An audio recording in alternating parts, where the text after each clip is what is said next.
Bonsoir à toutes et à tous, ravi de vous retrouver pour cette livraison de l'actualité. Voici les titres. Au cœur des décisions du gouvernement ce mercredi, la création d'une société de production audiovisuelle, celle d'un centre de produits bio-vétérinaires, écho de l'intégralité avec le porte-parole du gouvernement. Les journalistes aujourd'hui face à la désinformation. Pour affronter ce défi, le réseau Dupont-Verlon pour le journalisme d'investigation mobilise des journalistes béninois à suivre enjeux et niveau d'engagement au Bénin. Gestion optimale des défis climatiques et énergétiques, défis appréhendés, saisis comme opportunité par l'économie verte. Comment faire du profit tout en préservant les ressources naturelles, c'est le dossier environnement de ce journal. Ravi de vous retrouver pour cette session d'actualité. On démarre par les décisions du gouvernement au cœur desquelles se trouve la création d'une société de production audiovisuelle, celle d'un centre de produits bio-vétérinaires. On retrouve pour l'intégralité des décisions l'office du porte-parole du gouvernement, Wilfried Léon Ongweji. Le président de la République, M. Patrice Talon, a conduit la séance du Conseil des ministres de ce mercredi 30 octobre 2024, sanctionnée par les décisions dont voici la teneur. S'agissant des mesures normatives, création du Centre national des produits biologiques à usage vétérinaire. Les principales maladies auxquelles sont sujets les animaux d'élevage ont une incidence économique réelle sur la production et constituent une limite à leur développement. Pour lever cette contrainte et contribuer à terme à l'accroissement du cheptel, de la productivité et à la compétitivité des filières animales, l'accent doit être mis sur la prophylaxie médicale qui consiste en des soins préventifs. Elle suppose la disponibilité en quantité, en qualité et en temps réel des vaccins à l'échelle nationale. Aussi, au regard des enjeux actuels, convient-il que le centre dédié mis en place au ministère de l'Agriculture, de l'Élevage et de la Pêche soit restructuré pour générer plus d'impact au profit du sous-secteur de l'élevage. C'est pourquoi le Conseil a décidé de l'ériger en établissement public dont les statuts sont, par la même occasion, approuvés. Il sera notamment chargé de assurer la disponibilité permanente, la qualité et la distribution des produits biologiques à usage vétérinaire sur l'ensemble du territoire, accroître les capacités de contrôle des maladies animales à travers les laboratoires vétérinaires, fabriquer sur place des vaccins vétérinaires de qualité. Les ministres concernés prendront les dispositions nécessaires à son opérationnalisation. Comme autres mesures normatives, ont été adoptés les décrets portant création et approbation des statuts du Centre d'assistance psychiatrique et d'accompagnement des personnes en situation de mendicité, puis de la Société de productions audiovisuelles SOPA SA. Au chapitre des communications, en point 1, indemnisation des personnes affectées par le projet de construction du quartier culturel et créatif de Cotonou, de sa base logistique et autres bâtiments connexes. Certaines infrastructures impactées par le projet sont implantées sur le domaine dédié et appartiennent à des particuliers. Une évaluation immobilière a donc été faite aux fins de verser aux personnes affectées des indemnités de dédommagement après déduction des loyers dus par chacune d'elles au titre des baux amphithéotiques qui les lient à l'État. En point 2, contractualisation pour la gestion opérationnelle de l'assurance maladie du projet Assurance pour le renforcement du capital humain.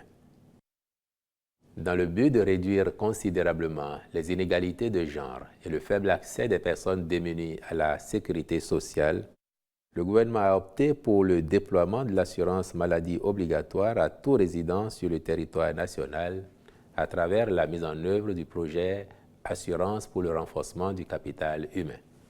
À cet effet, l'Agence nationale de protection sociale a convenu de l'implémenter suivant l'approche du faire-faire.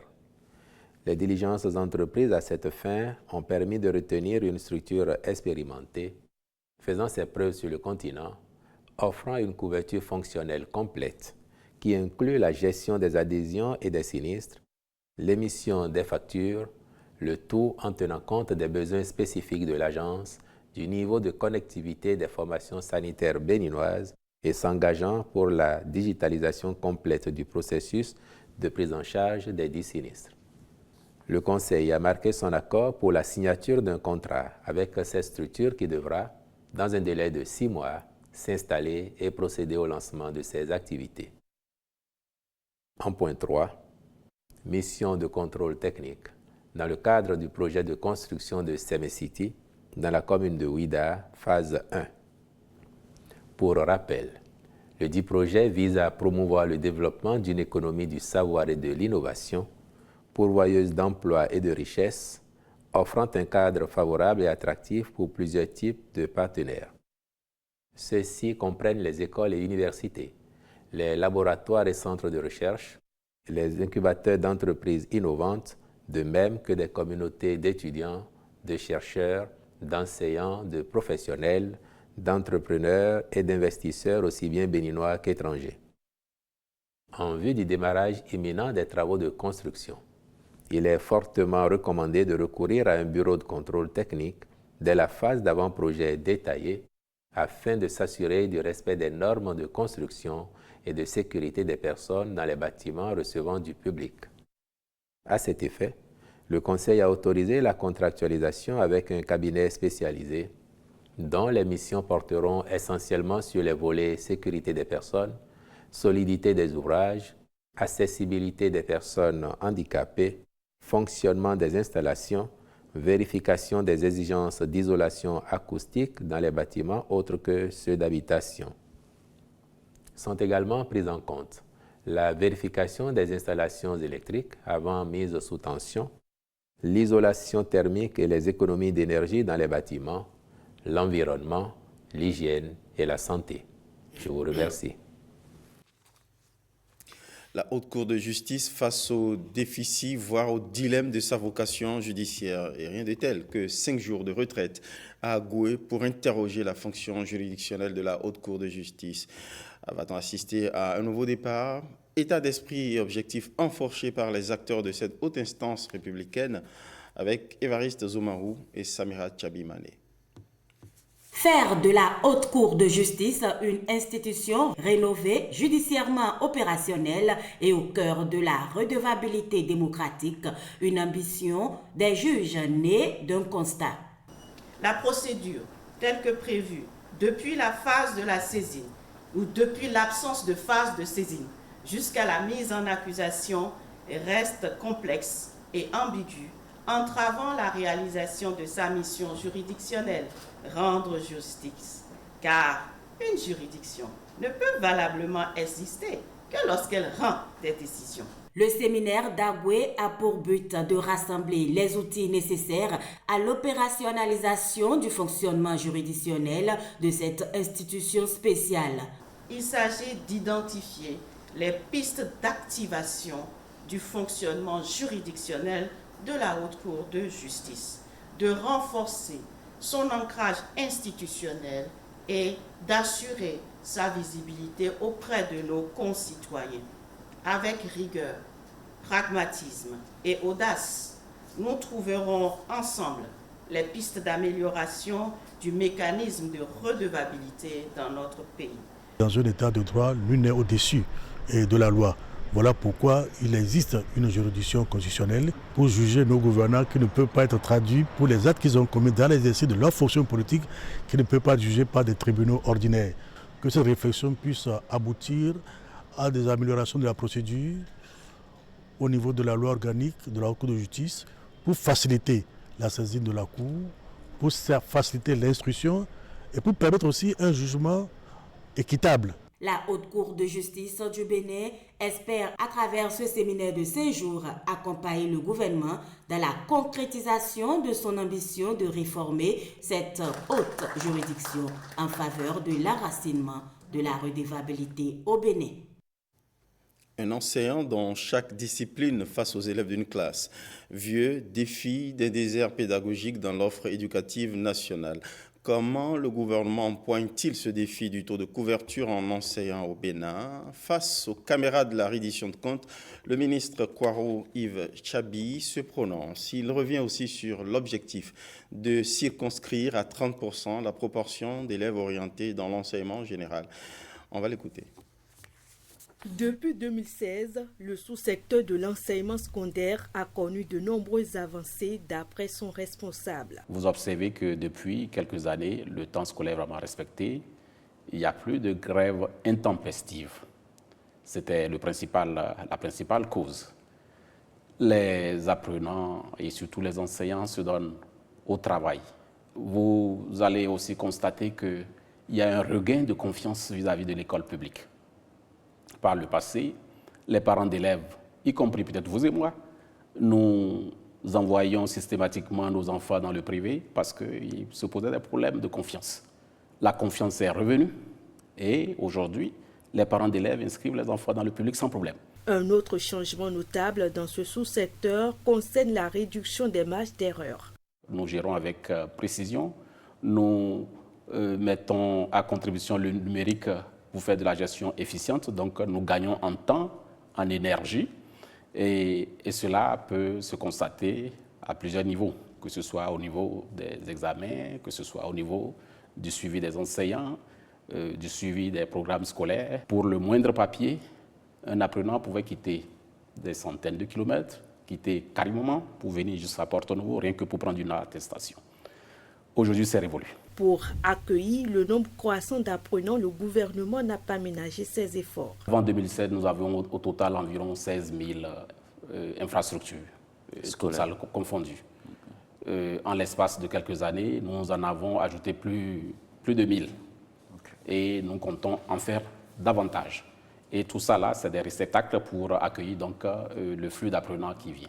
Le système de vacation a changé. Nous avons mis en place le système d'Aspirada, qui permet de régler la question donc, de la pénurie numérique et également de qualité.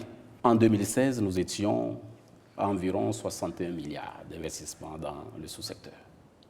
Aujourd'hui, nous sommes à près de 200 milliards. De plus, de nombreux indicateurs témoignent des résultats obtenus. En 2016, nous étions pour le BPC, je dis bien le BPC, à 15,81% de succès. En 2023, donc les résultats derniers là, 69,21%. Je prends le baccalauréat. Pour le baccalauréat, nous étions en 2016 à 30,14%. Et l'an dernier, en 2020, 63,08%. Ces progrès confirment l'engagement du gouvernement en faveur d'un enseignement secondaire de qualité. De l'éducation, passons à la santé avec l'autorité de régulation du secteur de la santé ARS qui poursuit sa mission itinérante de sensibilisation à la sécurité des patients. Aux dernières nouvelles, la mission de l'ARS était dans le zoo pour se pencher sur le déploiement des dispositifs de sécurité des patients. Témoin, Pierrette Adin aussi, Cadnel Capo. Avez-vous déjà entendu parler de la sécurité des patients ? La réponse est non pour nombre de personnes ici. C'est pourquoi cette tournée itinérante des membres de l'autorité de régulation du secteur de la santé est initiée pour une meilleure explication du concept, la sécurité des patients, mais aussi et surtout de faire connaître les attributions de l'institution aux acteurs du système sanitaire ainsi qu'à la population. Nous avons rencontré une population qui était à l'écoute et qui a pris la peine de poser des questions sur les problématiques qui la touchaient et les difficultés qu'elle rencontrait au cours de la recherche des soins de santé, et ce qui est identique à ce qu'on a déjà vu dans les autres départements.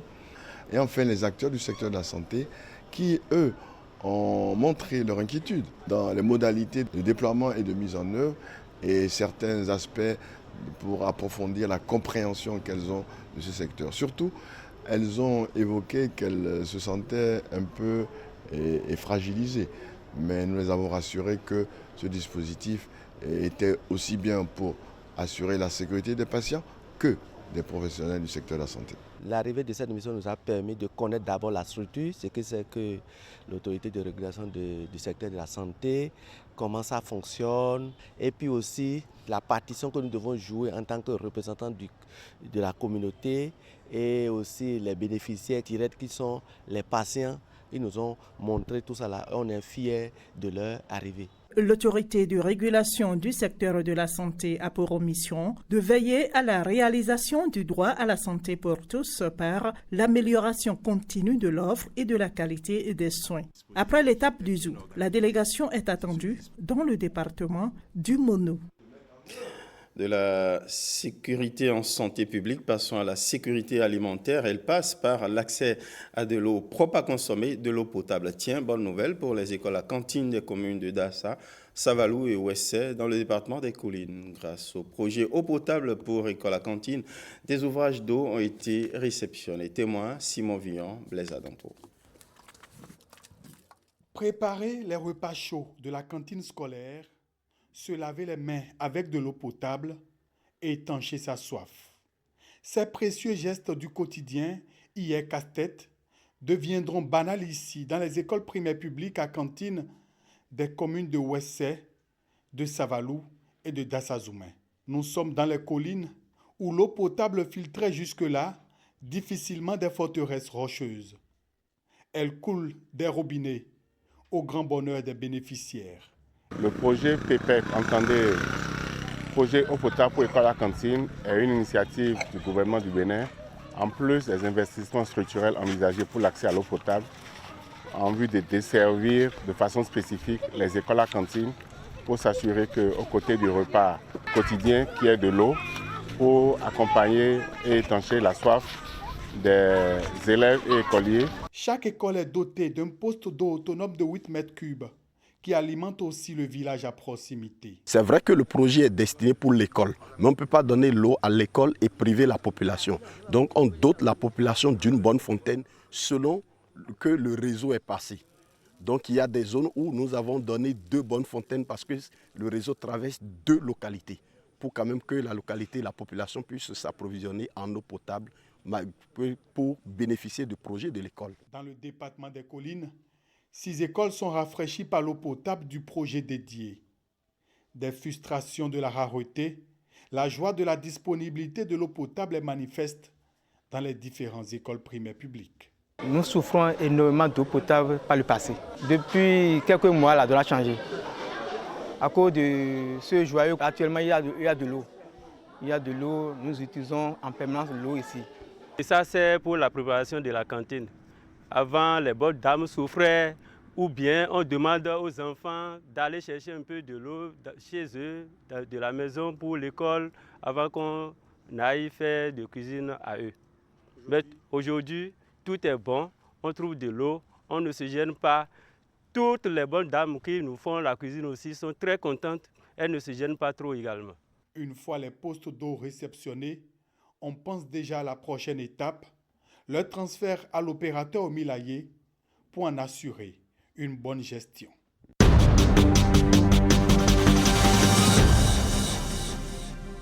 Les vertus de l'économie verte dans notre dossier environnement. Pour ne pas voir la lutte contre les défis climatiques et énergétiques basculer dans la décroissance, ces défis sont appréhendés comme des opportunités économiques. C'est la logique et la tendance de l'économie verte. Produire des biens et services, faire du profit tout en préservant les ressources naturelles de façon durable. On le voit dans le dossier environnement signé Jules Akoekou, Amandine Aniambossou. Le vert n'est pas seulement une couleur. Le vert est aussi le symbole d'un attachement à tout ce qui concourt à la préservation de l'environnement, de l'utilisation raisonnée et durable des ressources naturelles. L'économie verte est donc réputée vertueuse pour l'amélioration du bien-être humain et l'équité sociale. Elle regroupe ainsi l'ensemble des activités économiques propres à préserver l'équilibre naturel. Quand on parle de l'économie verte, on s'adresse explicitement à toutes les initiatives qui visent, à travers les activités humaines, à réduire les émissions de gaz carbonique pour stabiliser sa concentration dans l'atmosphère et par conséquent pour agir sur le réchauffement climatique à la baisse. Le problème environnemental que nous avons aujourd'hui, qui est le réchauffement climatique, a pour cause le développement économique que nous avons choisi. Ce développement qui utilise en grande partie les énergies fossiles, à la fois pour l'industrie, pour les bâtiments, pour le transport. Les enjeux climatiques ne sont plus approuvés. Nous les vivons tous les jours ou bien nous les subissons tous les jours.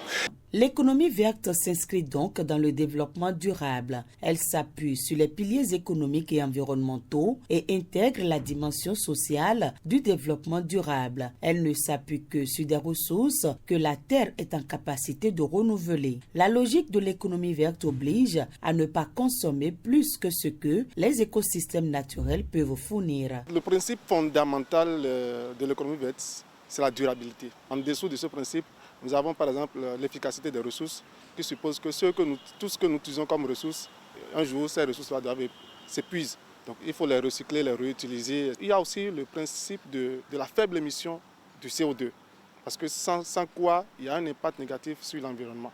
Après, il faut l'inclusion sociale, puisque lorsqu'il y a le développement de nouvelles activités économiques, il y a un certain nombre de couches de la population qui sont parfois mises à l'écart.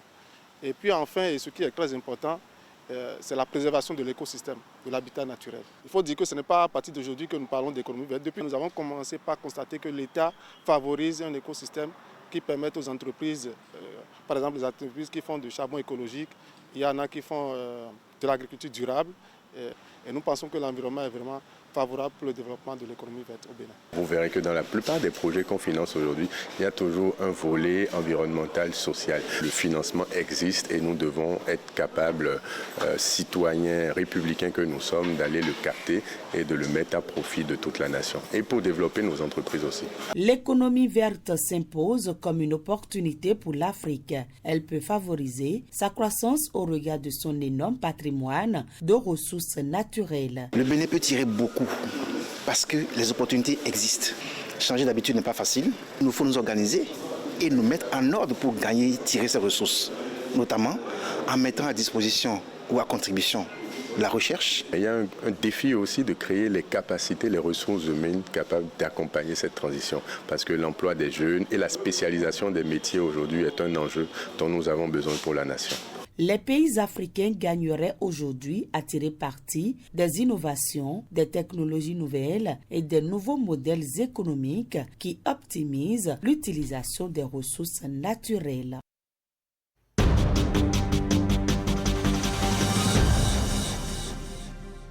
Et puis, voici une activité particulière de l'économie verte à travers l'actualité de la SGDS, la Société de gestion des déchets solides, qui sort de gros engins pour la collecte des déchets, l'entretien des ouvrages d'assainissement et la gestion des bouts de vidange. On voit le sujet avec Gloria Oni et Ramatoula Wani. L'esthétique urbaine relève d'une ville propre. La Société de gestion des déchets et de la salubrité SGDS dispose de nouveaux équipements. Avec les nouvelles tenues qui ont été fournies par notre partenaire, la GDIZ, ces agents sont plus visibles dans la nuit. Nous avons renforcé le dispositif de sécurisation des chantiers de balayage avec des panneaux lumineux, plus de plots. Tout ça pour faire face aux difficultés constatées et améliorer l'existant. Tout un arsenal de pointes pour faciliter l'intervention de ces agents et leur permettre d'être plus vigilants lors de l'exercice de leurs fonctions. L'objectif est de pouvoir desservir tous les ménages en tout temps, en toute saison. Et pour cela, comme vous le voyez derrière moi, les partenaires avec qui nous travaillons, les PME avec qui nous travaillons, ensemble, nous avons eu à choisir des camionnettes, des tracteurs, des tricycles diesel, autant de matériel pour pouvoir toujours garantir la desserte.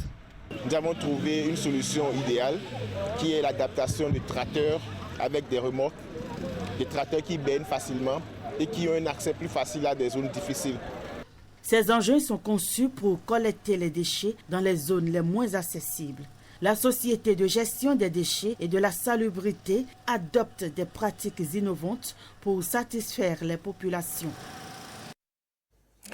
La désinformation représente un défi majeur pour les journalistes aujourd'hui. Par ces temps numériques où on est inondé de déluges d'informations, voire de rumeurs aussi folles que sérieuses. Un sujet qui tient à cœur au réseau Dupont-Verlon pour le journalisme d'investigation, qui, à travers la première conférence annuelle du réseau, le Régie, communique autour du thème « La désinformation, quel rôle du journaliste ?» Nos reporters Saint-Tiche, Quinquon et Benjamin Denayon y étaient. Il ne doit jamais aller trop loin. Il faut donner l'essentiel, la bonne information. C'est tout ça. Donner la bonne information. Ainsi lancée la conférence du réseau Dupont-Verlon pour le journalisme d'investigation. Il est arrivé une fois où nous avons été victimes ou auteurs de désinformation. Au cœur des échanges, la problématique de la désinformation qui peut affecter toutes les langues, surtout celles locales, utilisées par plus de la moitié de la population béninoise. Il y a les journalistes en français qui vont faire les reportages, ils ramènent ces reportages-là et les journalistes en langue nationale vont maintenant prendre en charge ces reportages-là pour les traduire dans la langue nationale. La traduction doit pouvoir être fidèle, la traduction doit pouvoir respecter un certain nombre de canons pour ne pas dénaturer les faits. L'information doit être vérifiée parce que nous ne comprenons pas toutes les langues. Une mauvaise information, ça peut faire plus mal qu'une bombe qu'on a tirée. Le fact-checking ou la vérification des faits est essentiel pour garantir l'exactitude et la fiabilité des informations. C'est vrai qu'il y a des instruments multiples à la disposition du fact-checking pour vérifier des déclarations, pour vérifier des faits, pour vérifier également de la photographie, des vidéos. Tous ces éléments-là aujourd'hui sont checkés de façon à être véritablement sûr que l'information qui est diffusée colle avec la réalité. Donc le journaliste va faire du journalisme en revérifiant, en faisant de la triangulation, en recoupant les faits, pour se rapprocher de la vérité. Connu pour son engagement dans le journalisme d'investigation, le Régie est l'organisateur de cette rencontre. C'est une initiative qu'on a prise dans le Régie. On s'est dit, chaque année, on fait une conférence annuelle sur un thème qui touche notre métier. Et du coup, le rôle de journaliste, en luttant contre la désinformation, c'est de protéger son métier, c'est de protéger son travail, c'est de réaffirmer qu'il est le professionnel de la chose. Des échanges riches pour des journalistes, anciens comme jeunes, désormais plus aguerris, sur l'importance du journalisme d'investigation afin de captiver l'audience tout en fournissant des informations précises, pertinentes et surtout vraies. Et puis du 4 au 8 novembre prochain, le ministère dédié au digital et au numérique au Bénin nous donne rendez-vous avec la semaine du numérique, la CENAM 2024. Un événement qui s'annonce riche et axé sur des thèmes d'actualité pour renforcer l'écosystème digital du pays en bouillonnement. Par exemple, le thème numérique et médias, nouveaux canaux, nouveaux défis. La CENAM 2024 veut mettre l'accent sur les transformations que le numérique impose aux médias, comme on l'a vu dans le sujet précédent, par exemple. Ulvaeus Balogun nous parle ici des attentes de cette semaine. C'est un événement clé de l'écosystème digital du Bénin, dont l'une des missions est d'œuvrer pour l'accélération de la transformation numérique et pour préparer les jeunes à saisir les opportunités offertes par le numérique. La semaine du numérique, édition 2024, s'annonce comme le rendez-vous tant attendu pour sortir les médias numériques de l'ornière. Avec l'essor de l'intelligence artificielle, la semaine du numérique veut accorder une attention particulière à cette technologie, notamment pour son application dans les médias. Le thème numérique et médias, nouveaux canaux, nouveaux défis, explore les transformations que le numérique impose aux médias et la manière dont ceux-ci peuvent s'adapter aux nouvelles attentes et usages. La question de l'adaptation des médias traditionnels aux nouveaux canaux tels que les réseaux sociaux, les plateformes de streaming et les podcasts, la question de l'éthique et de la fiabilité dans les médias numériques et celle de la formation des journalistes aux outils numériques sont des rendez-vous au cœur de cette semaine. C'est dire que la semaine du numérique 2024 se positionne comme une occasion pour explorer des solutions innovantes et durables afin d'assurer que les médias béninois tire le meilleur profit des opportunités numériques tout en répondant aux défis contemporains. Le colloque international autour du recouvrement et des voies d'exécution. Retour sur cet événement au Bénin à travers ses actualités et les virtualités. Les assises de ce colloque se sont tenues à Cotonou et ont mobilisé plusieurs scientifiques qui ont exploré l'acte uniforme de l'OHADA, le revisité à travers une vingtaine de communications présentées par d'éminentes personnalités. Suivons le sujet. Nous sommes ici pour dévoiler l'acte uniforme, pour le dévêtir. Ils sont experts, chercheurs, praticiens africains de droit. Ils mènent les premières réflexions scientifiques sur l'acte uniforme portant organisation des procédures simplifiées de recouvrement de créances et des voies d'exécution. Un instrument juridique majeur réformé dans son fond et dans sa forme en 2023. C'est important de le souligner parce que c'est l'acte uniforme le plus important. Celui qui est le plus sollicité par les praticiens, celui auquel recourent le plus les citoyens de l'espace OHADA, celui qui est sollicité aussi bien par le plus faible que par le plus fort, par le particulier que par l'État, par les groupes que par les individus. Et de ce point de vue, c'est l'acte uniforme le plus discuté devant les juridictions. Il était donc normal que cet acte uniforme soit actualisé. C'est donc l'occasion d'offrir aux praticiens le cadre d'une réflexion approfondie et de la confrontation des idées et pratiques en vue d'affiner la mise en œuvre des dispositions nouvelles. C'est un acte uniforme, un acte qui est commun à 17 pays africains. Alors nous devons nous demander, mais quand nous parlons de territoire, est-ce que l'OHADA constitue un territoire judiciaire ? Parce qu'on doit partir de là.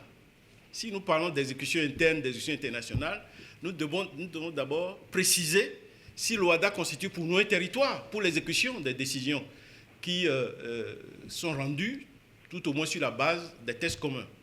Donc il y a encore des améliorations à apporter à notre droit OHADA en matière d'exécution.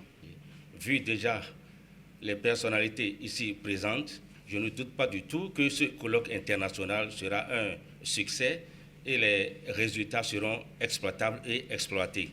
La conférence inaugurale de ce colloque international est présentée par le professeur Ndiaye Diouf de l'Université Cheikh Anta Diop de Dakar au Sénégal. Elle a porté sur les clarifications et enrichissements des apports du nouvel acte uniforme.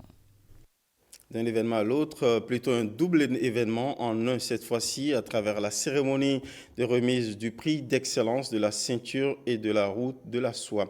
Un événement qui a permis de célébrer les talents innovateurs des jeunes, mais aussi de l'ambassadeur de Chine après le Bénin. On voit le sujet avec Arnaud Adaya et Edmond Humbo. Le travail bien fait a toujours un prix. Ce défenseur de la cause du Bénin auprès de la Chine est ici récompensé à l'occasion de la cérémonie de remise de prix d'excellence de la route de la soie.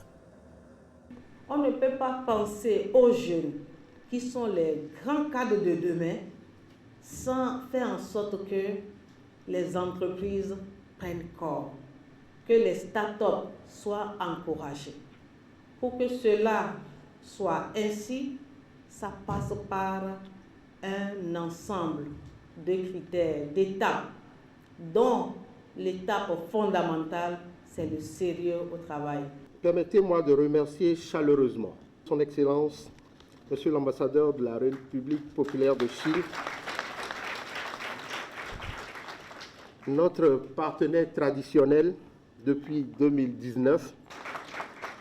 Votre soutien indéfectible a été essentiel pour mener à bien cette activité. Le gouvernement du Bénin, le président Talon, est en train de construire le pays par excellence. Le Bénin aussi a besoin de l'excellence. Donc pour cette raison, nous avons créé avec Madame la ministre de l'Enseignement supérieur et de la Recherche scientifique cette prix d'excellence de l'initiative à la ceinture et à la route. Je vous félicite toutes les lauréats et lauréates parce que vous avez gagné ce prix à travers vos efforts inlassables. Il s'agit d'une prime d'encouragement de la Chine en collaboration avec le Bénin, prime adressée à la crème de la crème, comme c'est ici le cas des chercheurs et innovateurs des universités du Bénin. Nous avons vu que c'est quand la personne pousse, la porte s'ouvre. Donc nous avons voulu faire un truc vraiment simple avec les capteurs ultrasoniques. Quand la personne est vraiment à l'approche de la porte tourne elle-même. Cet ambassadeur de la Chine près le Bénin a œuvré pour hisser le Bénin sur le toit des pays développés. À juste titre, le Bénin lui dit merci. Hors du Bénin, nous irons découvrir les affres des inondations qui provoquent dévastation en Afrique, entraînant des pertes en vies humaines, mais également des dommages en biens personnels et aux infrastructures de santé publique. Nous irons aussi aux États-Unis pour avoir les échos de la présidentielle à travers leurs enjeux. C'est avec Marcela Rossi. Devenues de plus en plus fréquentes et intenses, les inondations en Afrique sont souvent attribuées au changement climatique, bien qu'elles soient également influencées par d'autres facteurs comme l'urbanisation non planifiée et la déforestation. Toutefois, il est essentiel de comprendre que ces phénomènes sont le fruit d'un enchevêtrement complexe de facteurs climatiques, environnementaux et humains. Dans notre région, l'Afrique de l'Ouest, le Sahel en particulier, et surtout en Afrique centrale, on a noté un déclin des systèmes d'observation. Il y a de moins en moins d'observations disponibles, notamment dans les zones de conflit. Parfois, c'est dû au conflit. Parfois, c'est dû, et souvent aussi, à un manque de financement. À Lagos, au Nigeria, par exemple, selon les experts, une urbanisation effrénée a conduit à une recrudescence des inondations annuelles, avec des dégâts importants sur les infrastructures.